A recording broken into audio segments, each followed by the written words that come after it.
اعوذ باللہ السمیع العلیم من الشیطان الرجیم بسم اللہ الرحمن الرحیم رب اشرح لی صدری ویسر لی امری واحلل عقدۃ من لسانی یفقہوا قولی رب زدنی علما۔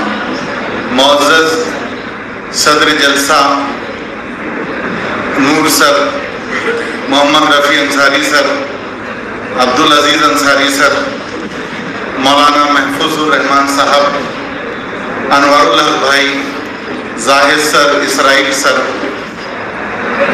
عمائدین شہر، مختلف موقر اداروں کے پرنسپلز، منتظمین اور معزز اساتذہ کرام، السلام علیکم۔ السلام علیکم رحمۃ اللہ وبرکاتہ۔ سب سے پہلے تو میں انوار الحق بھائی کا ممنون ہوں کہ اساتذہ کے اس بہت جلیل القدر جلسے میں مجھے اظہار خیال کا موقع دیا۔ جلسے کی روایت ہے کہ اس میں افراد الگ الگ حیثیت سے مدعو کیے جاتے ہیں، کوئی صدر، کوئی مہمان خصوصی، کوئی مقرر خصوصی، کوئی مہمان اعزازی۔ ہر ایک کی ایک الگ ذمہ داری بھی ہوتی ہے اور تقریر کے لیے وقت بھی ایک انداز کے مطابق مقرر ہوتا ہے۔ مقرر خصوصی اگر کسی کو اس حیثیت سے مدعو کیا جائے تو یہ سمجھا جائے گا کہ اس کے پاس تقریر کے لیے سب سے زیادہ وقت ہے۔ جیسے جیسے پروگرام کے آغاز کے لیے وقت لگتا گیا تو میں نے اپنے اس خصوصی مقرر ہونے کی حیثیت کو کم کرتا چلا گیا۔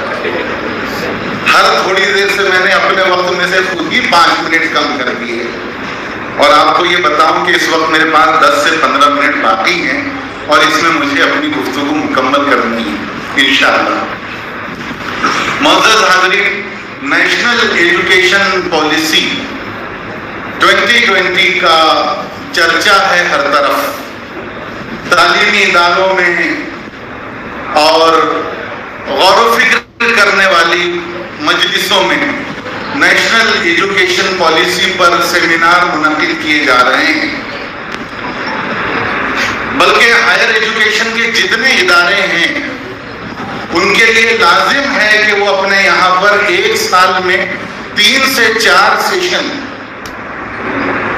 سیمینار نیشنل یا انٹرنیشنل لیول کے منعقد کریں۔ اندازہ لگائیے کہ جب وطن آزاد ہوا ہوگا تو انگریزوں کے ہاتھوں سے ہندوستانیوں کو جو ہندوستان ملا تھا اس کی کیا حالت ہوگی؟ ایک برباد ہندوستان، لٹا ہوا ہندوستان، ایک ہارا ہوا ہندوستان جس نے آزادی کی جنگ تو جیتی تھی لیکن جو زندگی کے ہر میدان میں دنیا سے ہارا ہوا تھا۔ ایک ایسا ہندوستان، ہندوستانیوں نے سب نے مل کر اپنے وطن کو آزاد تو کیا تھا، لیکن اب اسے دنیا کی اس مقابلہ آرائی میں اپنے وطن کی وہ شناخت قائم کرنی تھی اور اسے مضبوط قدموں پر کھڑے کرنا تھا۔ تو ایسے وقت میں جو سب سے بڑا ہتھیار ہو سکتا تھا وہ تعلیم تھی۔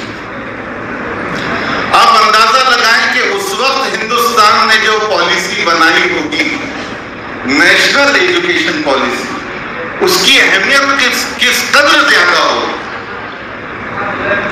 کس قدر کرٹیکل امپورٹنس سگنیفیکنس اس قومی تعلیمی پالیسی کا ہوگا جو ہمارے اس آزاد ہندوستان کی پہلی تعلیمی پالیسی تھی، پہلی،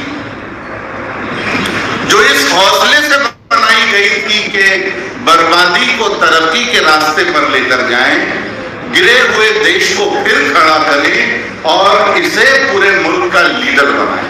اس حوصلے کے ساتھ ایک پالیسی بنائی گئی۔ جن لوگوں نے وہ پالیسی بنائی اس نے اس کے مختلف چیپٹرز بنائے اور جو پہلا جملہ لکھا وہ یہ تھا: No nation can rise above the level of its teachers. کوئی قوم اپنے اساتذہ کے معیار سے زیادہ بلند نہیں ہو سکتی. کوئی قوم اتنی ہی ترقی یافتہ ہے زیادہ سے زیادہ، کوئی قوم اتنی ہی مضبوط ہے جتنی کہ اس کے اساتذہ. No nation can rise above the level of its teacher. یہ ہندوستان کی دوسری اور تیسری تعلیمی پالیسی کا معاملہ نہیں ہے، یہ ہماری تمام تعلیمی پالیسیاں جو گزری اور جو آنے والی ہیں اس میں سب سے زیادہ بنیادی اور سب سے زیادہ کرٹیکل امپورٹنس کی تعلیمی پالیسی کا جو مرکزی خیال ہے، جس کے گرد وہ پوری تعلیمی پالیسی ہے، اس کا مقصد جو ہے یہاں پر بیان کر دیا گیا ہے. معزز اساتذہ، صرف ایک جملے سے ہم کو اندازہ لگتا ہے کہ اس پورے تعلیمی نظام میں ایک ٹیچر کس مقام پر کھڑا ہے.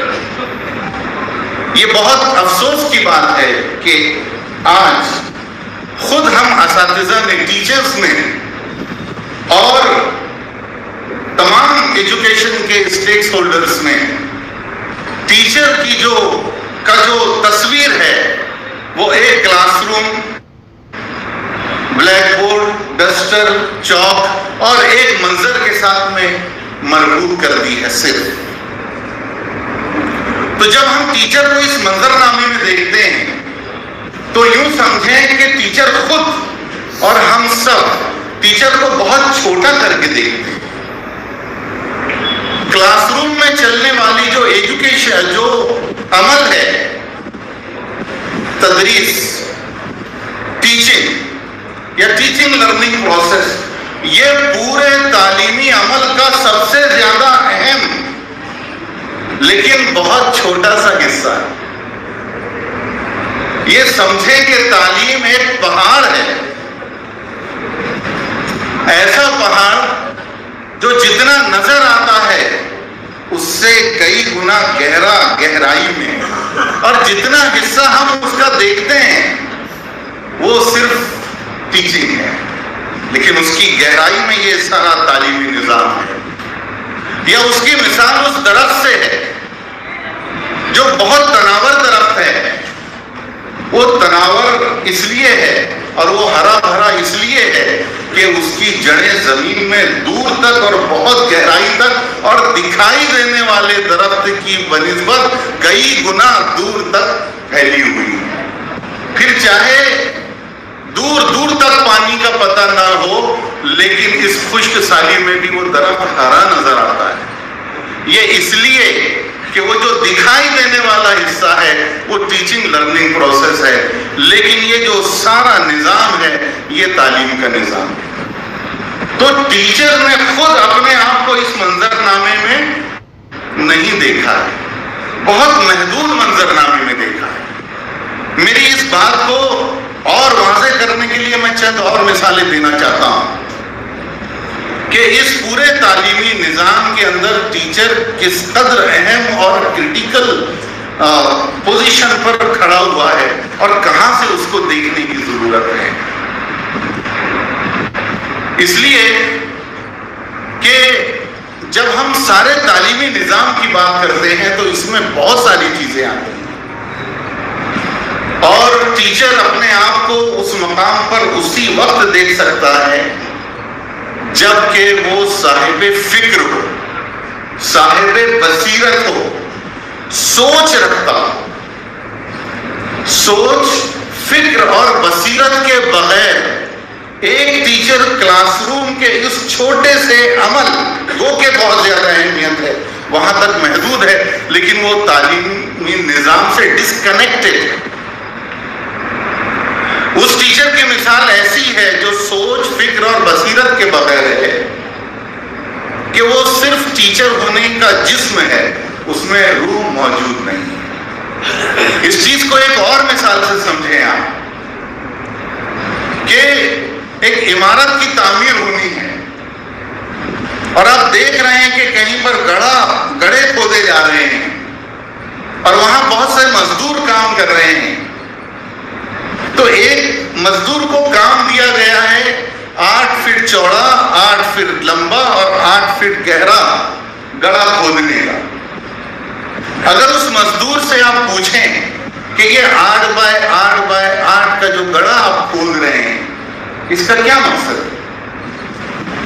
یہاں کون سی عمارت بننے والی ہے اور وہ کیسی ہوگی اور اس میں کیا ایمینٹیز ہوں گی اور اس میں کیا کام چلے گا؟ آپ کو اس کا جواب ملے گا نہیں. گو کہ وہ مزدور اپنا کام بہت اچھا کر رہا ہے، لیکن وہ اس سوال کا جواب نہیں دے سکتا. اس کے برخلاف وہ انجینئر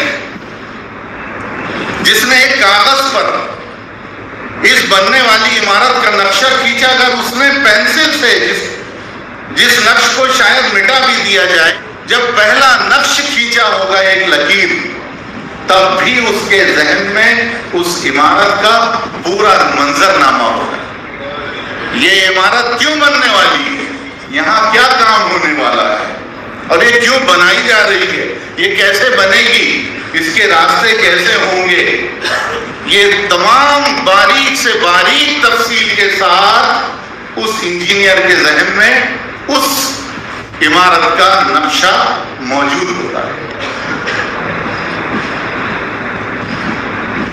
ٹیچر کے لیے ہم نے بار بار سنا ہے کہ وہ معمار قوم ہے، قوم کو بناتا ہے. آپ سب مجھے جواب دیں، ٹیچر کون سا معمار قوم ہے؟ وہ پہلا یا دوسرا؟ جواب دیں. وہ پہلا معمار قوم یا یہ دوسرا جو گڑھا کھود رہا ہے یا جو منصوبہ بنا رہا ہے؟ بتائیں. دونوں میں بنیادی فرق کیا ہے؟ سوچ، فکر، بصیرت. اگر بصیرت، سوچ اور فکر کے بغیر استاد اپنا کام کر رہا ہے تو میں بہت معذرت کے ساتھ یہ لفظ استعمال کر رہا ہوں، تعلیمی مزدور ہے، معمار قوم نہیں ہے. معمار قوم ہونے کے لیے سوچ، بصیرت اور فکر لازم ہے.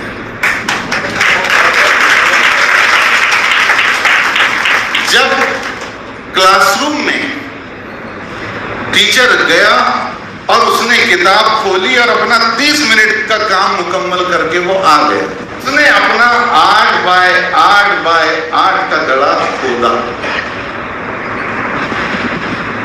لیکن اگر اس کے پاس سوچ ہے، فکر ہے، بصیرت ہے، تو پھر وہ معمار قوم ہے. اسی لیے کسی نے بہت اچھی اصطلاح استعمال کی کہ ہمارے اساتذہ میں 3 طرح کے طبقے ہیں. سرکاری کاغذ کے مطابق 2 طرح کے طبقے ہیں. ایک پارٹ ٹائم ٹیچر، کبھی کبھی ہونے والا ٹیچر، ایک فل ٹائم ٹیچر. لیکن سچ معنوں میں جو صاحب بصیرت ٹیچر ہوتا ہے وہ ہول ٹائم ٹیچر ہے، پورے وقت کا. اس لیے کہ سوچ کسی 30 منٹ کے ساتھ میں مختص نہیں ہو. میں نے سوچ، بصیرت اور فکر پر تو بات کی، لیکن یہ بہت اہم سوال ہے جو میں آپ لوگوں کے درمیان چھوڑ جاؤں گا. اتنا وقت نہیں ہے کہ اس پر تفصیلی بات ہو، لیکن اس پر گفتگو ہونی ضروری ہے کہ ایک ٹیچر صاحب فکر اور صاحب بصیرت کیسے ہو سکتا ہے. وہ کون سے عناصر ہیں جو اس کی ذات میں، شخصیت میں شامل ہوں، تب جا کے وہ ایک صاحب بصیرت ٹیچر ہو سکتا ہے. بہت ساری چیزیں ہیں، ان میں سے ایک کام وہ ہے مطالعہ، پڑھنا. اور اس کے لیے میں نے اپنے اسکول کے اسٹاف کو، اور جہاں مجھے موقع ملتا ہے میں یہ کہتا ہوں کہ ٹیچر کو یہ ایک کام ضرور کرنا چاہیے. روز کا ایک اخبار، مہینے کا ایک رسالہ اور سال کی 3 کتابیں، یہ کم سے کم ہے۔ نبی اکرم صلی اللہ علیہ وسلم نے کی ایک حدیث ہے جس کا اس گفتگو سے براہ راست کوئی تعلق نہیں ہے کہ تم کہیں اگر کوئی برائی دیکھو تو ایمان کا پہلا درجہ ہے کہ تیسرا یہ ہے کہ دل میں برا سمجھو۔ آخر میں ٹکڑا ہے اس حدیث میں کہ ذالک اضعف الایمان، یہ ایمان کا سب سے چھوٹا درجہ ہے۔ علماء اس کی ایک وضاحت کے لیے ایک بات ہاں بتاتے ہیں کہ یعنی اس کے بعد ایمان باقی نہیں ہے۔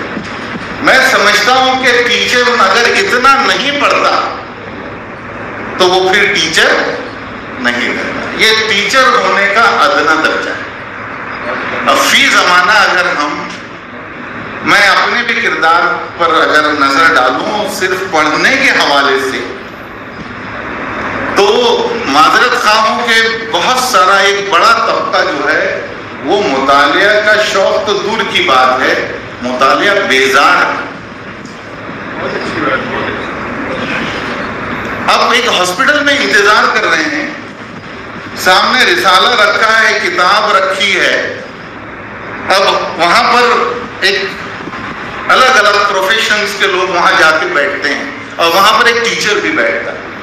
تو آپ تصور کریں کہ میز پر سامنے کتابیں، رسالے اور اخبار بکھرے، تو الگ الگ پروفیشن کے لوگ جب وہاں جائیں گے تو کون کیا کیا کرے گا؟ مجھے نہیں پتا کہ باقی لوگ کیا کریں گے، لیکن ٹیچر اپنا موبائل نکالے گا۔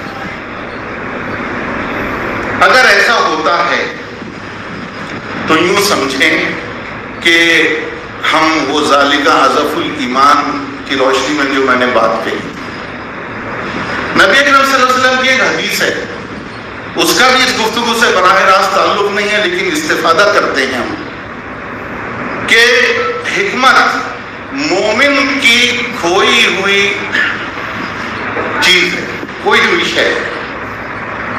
اگر آپ کی کوئی چیز کھو جائے اور وہ آپ کو نظر آ جائے تو آپ کتنی دیر انتظار کریں گے اس کو اچک لینے میں؟ کوئی انتظار نہیں کریں۔ تو میں سمجھتا ہوں پڑھنے کے لیے کوئی چیز اگر سامنے رکھی ہو تو وہ ہماری کھوئی ہوئی چیز ہے، اس کو ہم کو اچک لینا چاہیے بغیر کچھ سوچے۔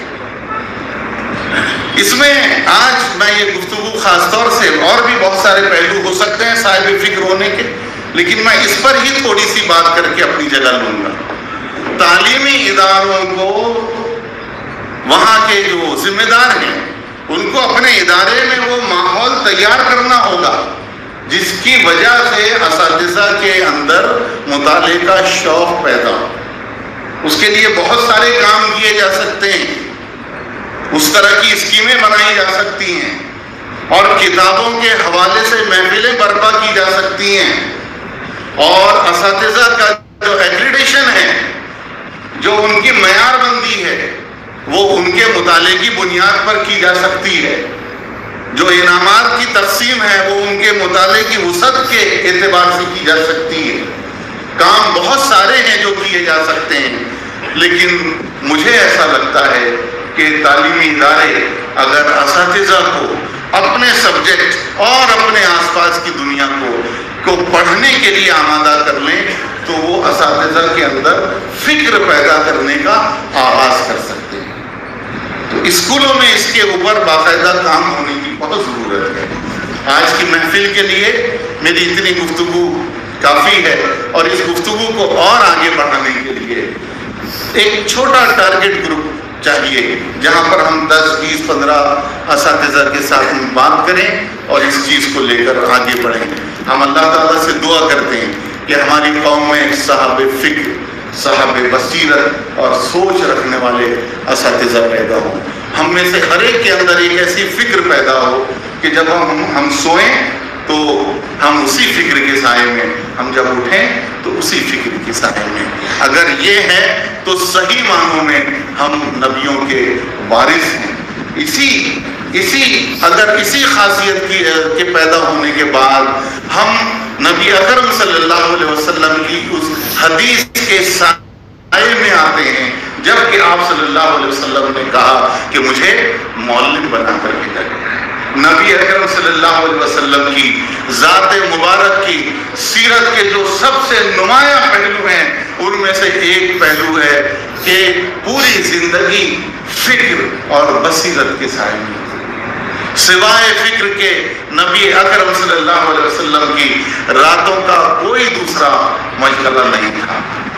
اگر آپ یہ کہیں کہ اللہ کے رسول صلی اللہ علیہ وسلم کی زندگی کا کوئی بہت اہم پہلو نمایاں بتائیں تو اس میں سے ایک یہ ہے کہ نبی اکرم صلی اللہ علیہ وسلم 24 گھنٹے صرف فکر میں مبتلا ہوتے تھے اپنے طالب علموں کے، جو کہ ہم ہیں۔ ہم اللہ سے دعا کرتے ہیں کہ نبی اکرم صلی اللہ علیہ وسلم کی زندگی سے وہ درس لینے کی ہم کو توفیق عطا فرمائے۔ میں آخر میں سویرا، اردو سویرا اور ہمارے دوست انوار اللہ خان صاحب کا بہت ممنون ہوں کہ اتنے اہم مجمع میں مجھے بولنے کا موقع دیا، اور میں سچ مانوں کہ میں اس طرف کم دیکھتا ہوں جہاں اتنے بڑے لوگ ہوں، اس لیے کہ میں ابھی بھی اپنے آپ کو طالب علم سمجھتا ہوں۔ اگر یہاں دیکھوں تو پیر کانپنے لگتے ہیں اور تھوڑا ڈر محسوس ہوتا ہے، تو آپ نے ایسی محفل میں مجھے بولنے کا موقع دیا، آپ کے حوصلے کو سلام ہے۔ السلام علیکم۔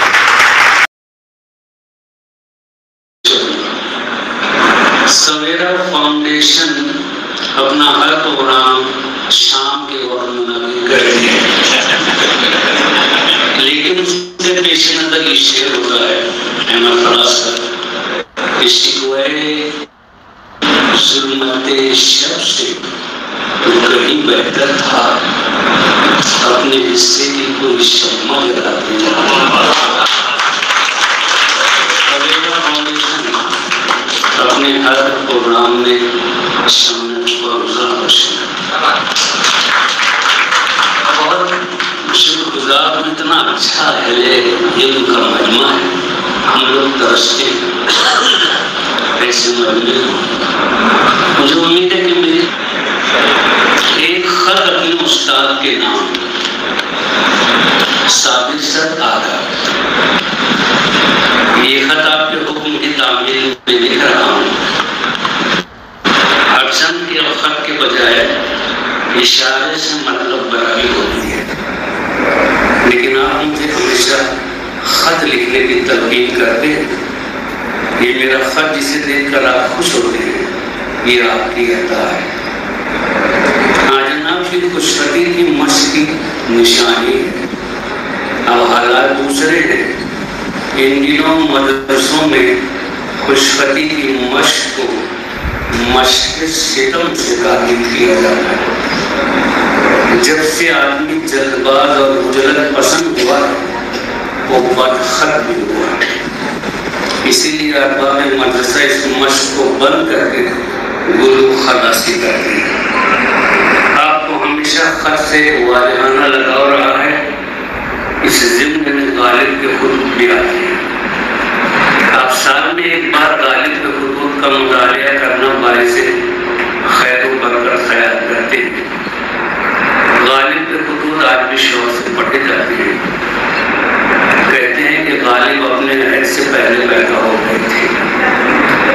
غالب نے جہاں اور بھی بہت کیا، کچھ کیا، وہی مراسلے کو مکالمہ بھی بنا دیا۔ غالب کے طرفداروں نے اب مکالمے کو گرافکس میں تبدیل کر دیا ہے۔ کم لفظوں میں زیادہ باتیں کہنا اور تصویروں کے ذریعے ان باتوں کو آسانی سے سمجھانا غالب شناسوں کا شیوا ہے۔ غالب نے مصوری غالباً اسی لیے سیکھی۔ آپ ہمیشہ مجھ سے دریافت کرتے ہیں کہ میں ان دنوں کون سی کتاب پڑھ رہا ہوں۔ سر تاکہ محبت اور کروں، معاملہ یہ ہے کہ کتاب لکھنے والے دوسروں کی کتابیں کم ہی پڑھتے ہیں۔ شاید وہی وجہ ہے، یہی وجہ ہے کہ اب لوگوں نے ان کی کتابیں بھی رفتہ پڑھنے شروع کی ہیں۔ اس میں کچھ غالب نظروں کا نقصان بھی ہوا ہے، مگر اس کو کیا کیا جائے کہ گیہوں کے ساتھ گھن بھی کسا ہے۔ ہمارے کرم فرما جنہیں مطالعہ راس نہیں آتا، جب بھی مطالعے کا آغاز کرتے بیمار پڑ جاتے۔ لوگوں نے وجہ پوچھی تو فرمایا جب بھی کچھ اچھا پڑھنے کے ارادے سے کوئی نئی کتاب اٹھاتا ہوں، چند ہی سطروں کے بعد پتہ چلتا ہے کہ یہ تو میرا پڑھا ہوا تھا، اس لیے تنگ آ کر میں نے پڑھنا چھوڑ دیا۔ ویسے سر یقین کریں ان دنوں میں افلاطون کی کتاب جمہوریت پڑھ رہا ہوں۔ آپ پوچھیں گے کیوں؟ تو عرض ہے کہ جب سے مجھے اپنے ملک جمہوریت کو خطرہ محسوس ہوا ہے، مجھے جمہوریت سے ہمدردی ہو گئی ہے۔ افسوس جب سے مجھے اپنے ملک جمہوریت کو خطرہ محسوس ہوا ہے، مجھے جمہوریت سے ہمدردی ہو گئی ہے۔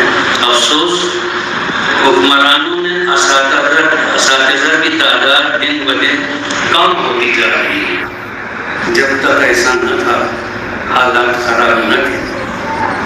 استاد اگر حاکم ہو جائے تو اس کا فائدہ رعیت کو ملتا ہے، کیونکہ استاد کی زندگی کی جڑیں محبت کے سرچشموں سے سیراب ہوتی ہیں۔ یہ وہاں امید رکھتا ہے جہاں دوسرے امید چھوڑ دیتے ہیں، وہاں تازہ دم رہتا ہے جہاں دوسرے تھک جاتے ہیں، اسے وہاں روشنی دکھائی دیتی ہے جہاں دوسرے اندھیرے کی شکایت کرتے ہیں۔ یہ زندگی کی بستیوں کو بھی دیکھتا ہے، لیکن ان کی وجہ سے ان کی بلندیوں کو بھول نہیں جاتا۔ بڑے کی قدر کے ساتھ ساتھ چھوٹے کی اہمیت کو نظر انداز نہیں کرتا۔ اب دور دور تک کوئی ڈاکٹر رادھا کرشنن جیسا ذی علم اور ذی استعداد نظر نہیں آتا۔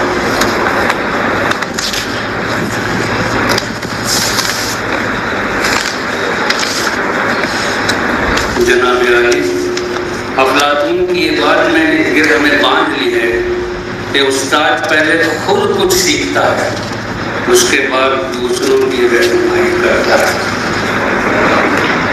جناب آپ کو یہ جان کر خوشی ہوگی کہ ڈاکٹر کرشنن کی یاد میں ہمارے یہاں یوم اساتذہ جوش و خروش کے ساتھ منایا جاتا ہے۔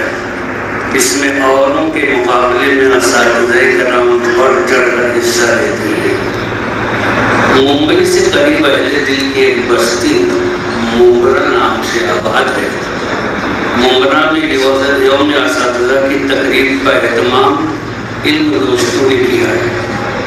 مومبرا اپنی نوعیت کی ایک الگ بستی ہے۔ بعض باتوں میں مومبرا امروہہ سے قریب معلوم ہوتا ہے۔